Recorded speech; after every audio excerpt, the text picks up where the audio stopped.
family members. It was time for us to leave Nigeria, and it was such an emotional moment for us because Nigeria has been home for us for the longest time now. At this point, I was laughing this hard because Vicky was like, she really connected with Nigeria and she has to come back here. And I told her, just cuckoo relocate. That's why I was laughing.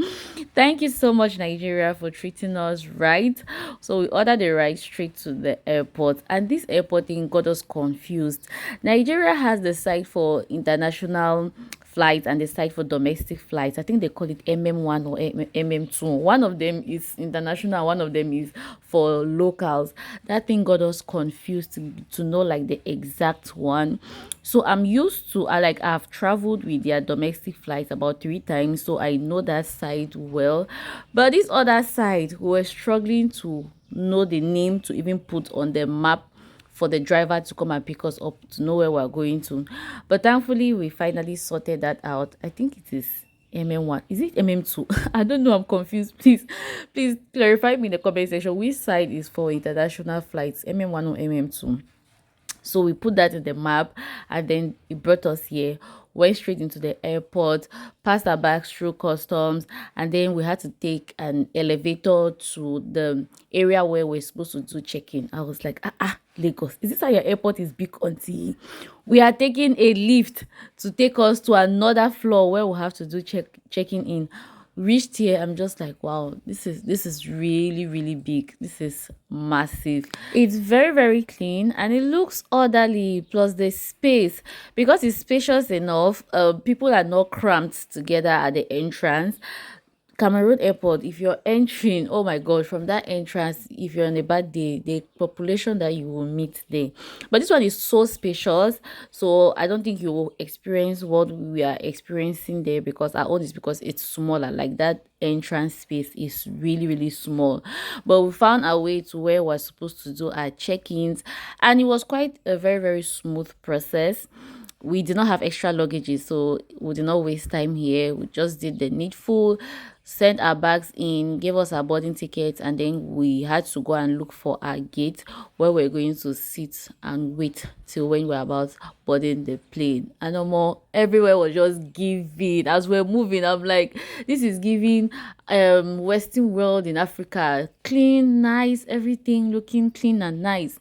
We found our gate, went and sat there, and it was like we waited for, I think, for like 30 or an hour, 30 minutes or an hour. It wasn't so much waiting time. Waited, and then they came and announced it was time for us to go and board our plane. At this point, you just see us moving towards the plane area, and then from here I could already see the plane. We're using Air Peace. I already saw it standing and waiting. I was like, this is our baby, this is where we are going to enter. Continued moving. One of my subscribers was kind enough in one of my videos to tell me the name of this thing that connects like the plane to the waiting room, where you do not have to, sun or rain does not have to touch your body. I have forgotten the name. Hi Elomo, this is my chicken brain. So we got into the plane. It was a full flight. It was a really full flight. Got to our seats, and I'm like, we're sitting just by the engine. Hey, I told Vicky that our ears would get blocked by the time we want to reach. This engine noise would finish us. So, but anyway, what consoled us? See, you have the opportunity to see this sky view. I feel like we can never get enough of this sky view. God, they create, I beg. Everything is so beautiful. Then they came and gave us snacks, and this box looks like a box of mambo. Cameroonians, you can relate, you can understand. And it was so beautifully packed. You had croissant in it, you had a cupcake, you had this cream crackers, biscuits, juice, and then they walked around and shared water later on. I was just like, Cameroon, Cameroon will give you one dry bread like that, and that's about it. Basically, the way they've been presented their snacks. And then I looked at the box. I saw that they go to so many places in Lagos, like 21 different places in Nigeria. Sorry, not Lagos, in Nigeria. And then looking onto their international flights, I'm seeing China. I'm like, from Nigeria to China direct. Cameroon, we're not yet ready for business. I beg, let's just leave it for them. And they have added London to their international trips. God. People are really advancing. People are really advancing in this life. We're the ones who don't know what we're doing. Anyway, At this point, they had already announced that we're about descending to Abidjan, Cote d'Ivoire. So we stopped at Abidjan first. People had to drop off there, and then we continued. I did not know that this Abidjan is surrounded by water. Oh. The AC level in this plane, my God, cold wanted to finish us. We're even hoping that we'll get some heat outside, but no. Passengers whose destination is Abidjan should leave the airplane when the door is open. Passengers going along with us to Dakar and Banjul should remain seated. Only passengers whose destination is Abidjan should leave the airplane when the door is open. Passengers going along with us to Dakar and Banjul should remain seated. Thank you.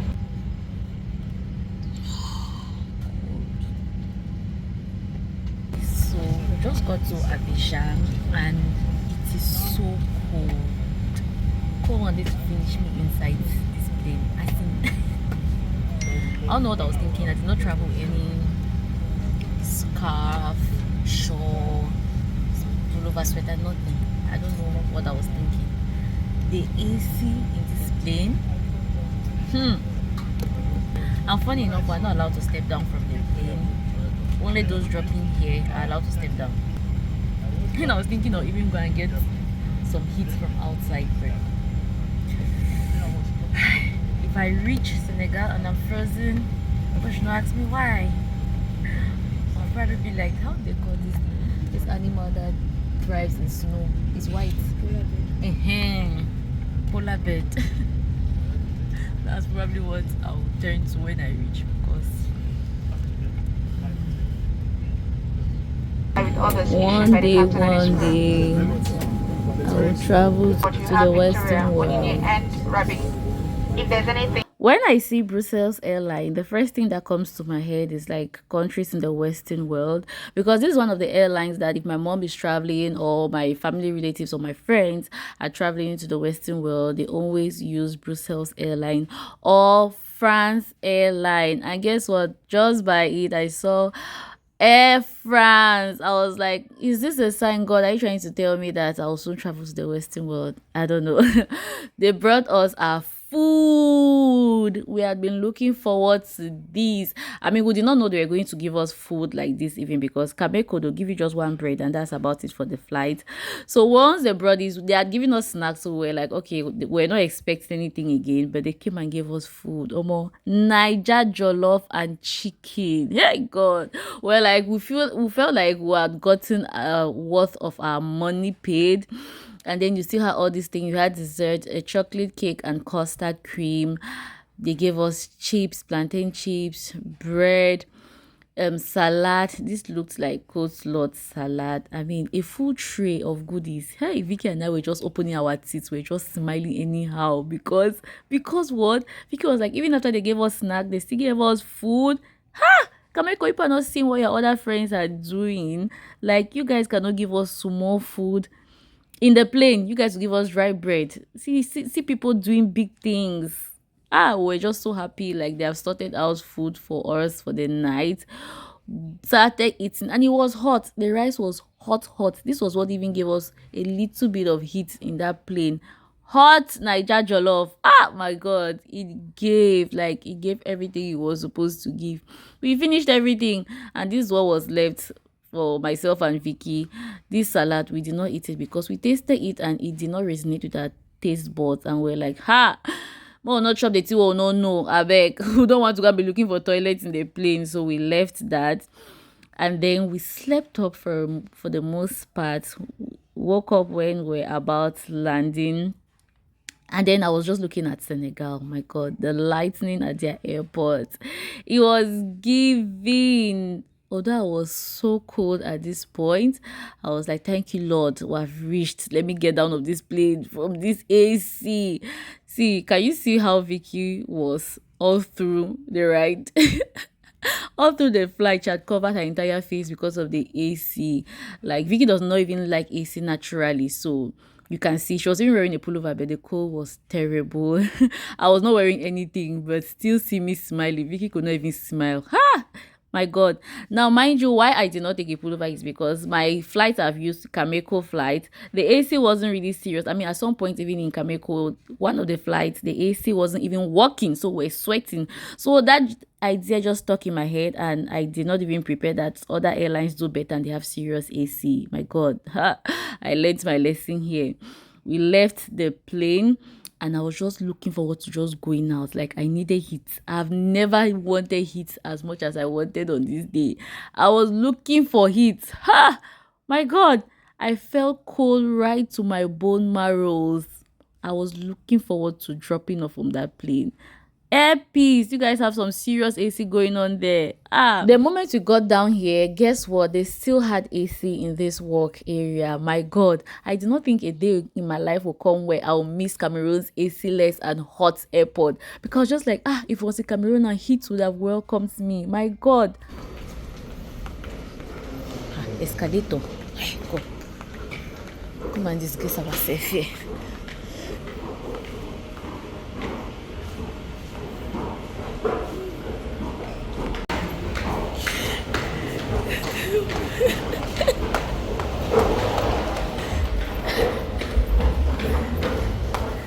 We Shakuku took the stairs because we did not want to hear stories that touch. We were such in a hurry to leave this place, the entire airport space, because the AC was really too much for us. So we just wanted to get into heat. We came to do our biometrics, and after doing our biometrics, on passing to go and collect our box, some officers, random officers, so they took our passports and they were like, we are supposed to pay them visa fee. Vicky looked at me, I looked at her. She was like, we don't have any money, Oga. And they were like, oh, that means we'll sleep here now, we'll sleep in the airport. Vicky was like, okay. They said, okay, we should go and collect our bags now before it gets missing and come back and sleep there. Vicky went and collected. We were going to collect our bags, and Vicky was just telling me like, Carol, we're not in a hurry to catch any flight again. So if these people want to disturb us, we'll sleep there, because Vicky had looked up online. We're not supposed to pay visa fee like that. And then the way they were even behaving, that's what even made us more suspicious, because they were acting very, very funny. They were fidgeting, talking in their language between themselves, and then they were, people are not sure and they want to extort people. So Vicky was like, we don't have any money, we'll sleep here. After back and forth a while with them, they now handed us over to this officer who brought us here to this immigration place, where this woman had to stamp our visas, and it was absolutely free of charge. We're not supposed to pay anything. They even asked us to even wash them something after. Genuinely, we did not even have like their currency. So we're like, we don't even have any money on us yet. The officers were so angry because we're like wasted efforts for them, because they did not have anything from us. When we even told them bye, they did not even answer us. When you're angry, like you did not even gain anything from all of these. I think they looked at us and we did not look like Senegalese. So we're looking very foreign. So that's why they tried to extort us. So that's one thing. Make sure you shine your eyes when you're traveling. You know you're right. You know what you're doing, because people will try to extort you along the way. Like if we would have paid the money, we would have paid that money and they would have not even stamped us a visa, because at the point of biometrics, they did not tell us anything like that. So we would have just wasted that money. After that, we got our SIM card because we needed data, of course, to know where we're going to.